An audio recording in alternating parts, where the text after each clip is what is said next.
अस्सलाम वालेकुम। Health tips में एक नए टॉपिक के साथ आपके सामने हाजिर हैं। आज का जो हमारा टॉपिक है ये है माउथ अल्सर, यानी कि मुंह के अंदर अल्सर या ज़ख़म का बन जाना। इसकी जो है वजूहात, इसकी इलाज, इसकी जो एहतियाती तदाबीर हैं उनके बारे में और इसकी तशख़ीस के बारे में आज की वीडियो में आपको आगाह किया जाएगा। तो आपने ये वीडियो पूरी देखनी है, इससे इंशाल्लाह आपको काफ़ी मालूमात मिलेगी। सबसे पहले नाज़रीन जो है चलते हैं इसकी वजूहात के बारे में। सब इसकी जो वजूहात है, मेन वजूहात है, उनमें सबसे ज़्यादा कामन जो अक्सर वजह देखी गई है कि वो जिन पेशेंट्स को आयरन डेफिशिएंसी है या विटामिन बी या फोलिक एसिड की कमी है, तो उनको बहुत ज़्यादा चांस होते हैं कि उनको जो है माउथ अल्सर या मैदे या मुंह के अंदर छाले बन जाते हैं। इसके साथ जो पेशेंट डिहाइड्रेटेड हैं, यानी कि पानी कम इस्तेमाल करते हैं, उनको भी अक्सर देखा गया कि मुंह के अंदर जख्म या छाले बनने के चांसेस बहुत ज़्यादा होते हैं। और इसके साथ अक्सर देखा गया कि जो लोग टूथब्रश का गलत इस्तेमाल करते हैं या कुछ सख्त टूथब्रश इस्तेमाल किए करते हैं, तो उनको भी अक्सर देखा गया कि मुंह के अंदर जख्म या छाले बनने के चांसेस बढ़ जाते हैं।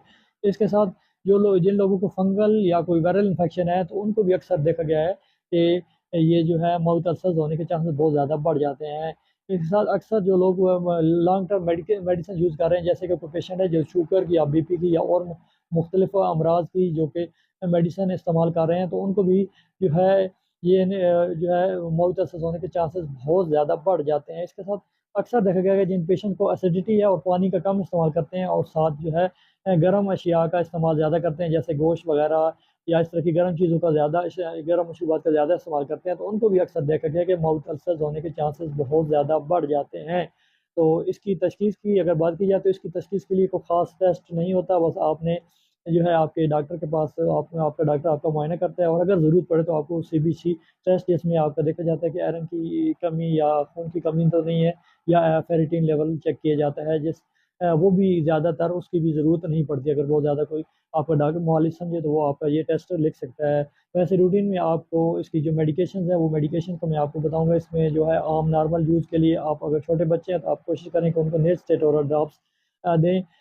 जबकि आपके अगर बच्चा 12 साल या इससे ज़्यादा है, तो फिर आप उसको जो है ओरली आपको उसको डेक्टरिन ओरल जेल दे सकते हैं, या जो है आप कैनालॉग ओरल जेल दे सकते हैं। लेकिन कैनालॉग आजकल मार्केट में अक्सर देखा गया कि शार्ट है, तो आप उसको सोमो जेल या डेक्टरिन ओरल जेल दे सकते हैं। अगर छोटे बच्चे हैं तो उनको आप निलसेट ओरल ड्रॉप दें। इसी तरह आप मार्केट में इजीली जो है माउथ वॉश अवेलेबल है, जैसे कि इनजिक्लोर या प्रोटेक्ट माउथ वॉश है। तो आप अगर बच्चा 10 साल या 12 साल से बड़ा है, तो आप उसको माउथ वॉश भी इस्तेमाल करा सकते हैं। इसके साथ डॉक्सीसाइक्लिन कैप्सूल्स हैं जो कि मार्केट में इजीली अवेलेबल है, उनका इस जो है माउथ अल्सर में बहुत अच्छा रिजल्ट है। वो आपने कोशिश करना है कि आपने आधा कप नीम गर्म पानी में 2 कैप्सूल्स का पाउडर निकाल के सही करके अच्छी तरीके से मिक्स कर लेना है, और फिर उनके आपने गार्गल्स करने हैं 5 से 7 मिनट तक, सुबह शाम। तो इससे भी बहुत ज़्यादा आपको जो है माउथ अल्सर्स के अच्छे रिजल्ट मिलेंगे। इसके साथ एक टेबलेट बेल्टिसॉल मार्केट में इजीली अवेल होती है।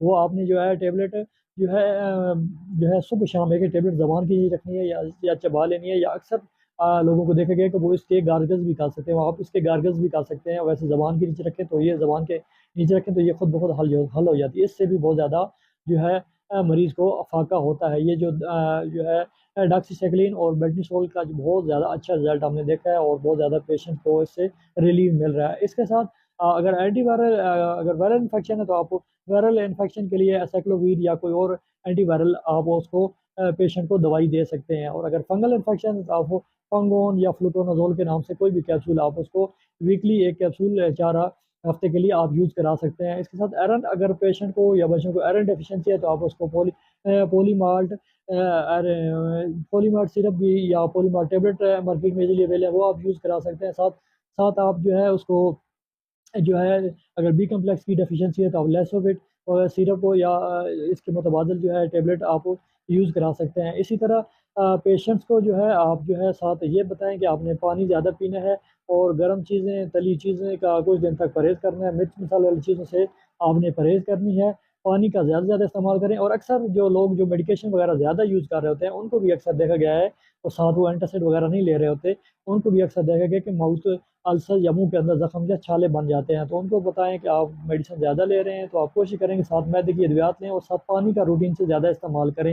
यानी कि अगर आप रूटीन में दिन में 8 गिलास ले रहे हैं, तो आप कोशिश करें कि आप दिन में 12 गिलास पानी का लें। उससे भी एसिडिटी या मैदे की तेज़ाबियत होने के चांस बहुत ज़्यादा होते हैं। कि अक्सर देखा गया है जो लोग ज़्यादा अद्वियात ले रहे होते हैं, या गर्म अद्वियात या एंटीबायोटिक, अक्सर लोगों को देखा गया कि जो लोग एंटीबायोटिक्स जो लेते हैं उनको भी अक्सर देखा गया है कि माउथ अल्सर या मुंह के जख्म होने के चांसेस बहुत ज़्यादा बढ़ जाते हैं। ये जो आपको एहतियाती तदबीर बताई हैं और मेडिसिन बताई हैं, इसका बहुत ज़्यादा अच्छा रिजल्ट हमने देखा है, इसलिए आपको आगाह किया कि ताकि आपको इन मालूमात से फ़ायदा हो। उम्मीद करता हूँ आपको जो आज की वीडियो है इससे काफ़ी मालूमात मिली होंगी। अगर आपको ये वीडियो अच्छी लगे तो इसे लाइक, शेयर और सब्सक्राइब ज़रूर करें, ताकि आपको इस तरह की मेडिकल से रिलेटेड मज़ीद मालूमाती वीडियोज़ मिल सके। तो मिलते हैं किसी और दिन किसी और टॉपिक के साथ। अपना और अपने अज़ीज़ों को ख्याल रखें, भाई को दें इजाज़त, दुआ में याद रखिएगा। अल्लाह हाफ़िज़।